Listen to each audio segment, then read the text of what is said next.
Okay, coach, itong ituturo ko, mapaagandang strategy para sa atin sa LiveGood. Kaya lang, ito po yung mga dapat nating tandaan. Ito po para lang sa mga prospect natin na mga leader. Kailangan po leader siya. Tapos po kailangan direct referral mo.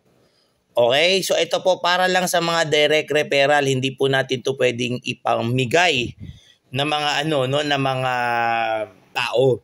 Halimbawa po, meron kang leader. Kaya lang, ang sabi siya ng leader mo, wala pa kasi akong pera.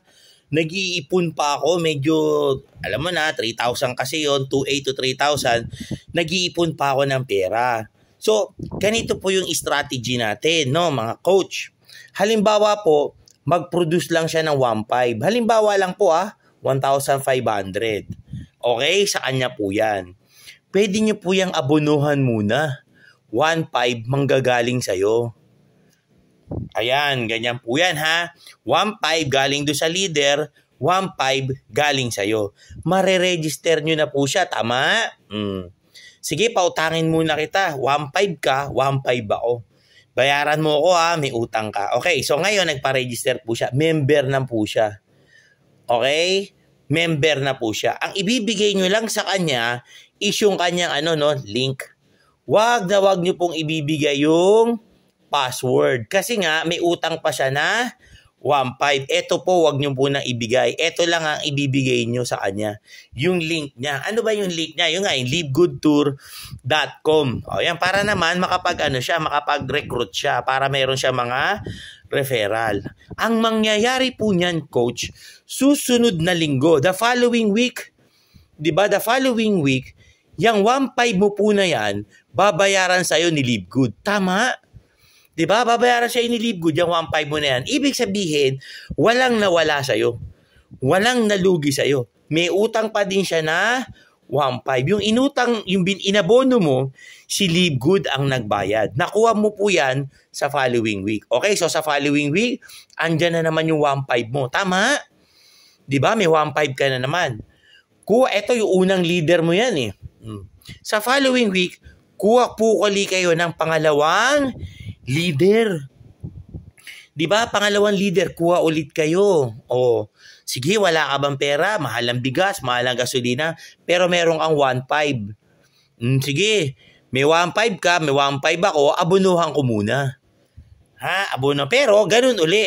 Ang ibibigay ko lang sa'yo, link, hindi ko pa ibibigay yung password, kasi kapag may link siya, pwede naman siya makapagsimula na ng negosyo kay LiveGood Diba? Ano mangyayari? Sa following week na naman, yung 1,500 mo na yan, diba? 1,500, babayaran na ulit kayo ni LiveGood. So yung pera mo po, hindi nawawala, coach. Nandyan lang, pero yung tao mo, nadadagdagan. Okay, so halimbawa, itong unang leader mo, meron nang na-recruit na isa, diba? Si A.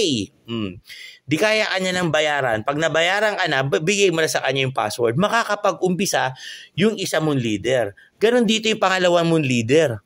Diba? Makakapag-umpisa na siya ng negosyo kasi inabunuhan mo muna yung 1,500. Sunod linggo, balik ulit yung 1,500 mo.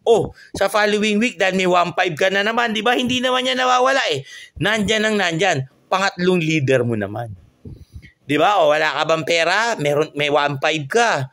Sige, aabunuhan ko muna yung 1,500. Di ba? Tapos, babayaran ulit kayo ni LiveGood yan the following week. So, ganyan lang po. Ganyan lang po yung sistema para dumami yung mga tao natin. So, pwede nyo po yan using puhunan na 1,500. Pwede kayong magpuhunan lang ng 3,000 pesos. Ibig sabihin, dalawa ng dalawa. Di ba ang papasok sa'yo linggo-linggo? Dalawa this week, dalawa susunod na linggo, dalawa kasi 3,000 ang puhunan mo. Ito malupit.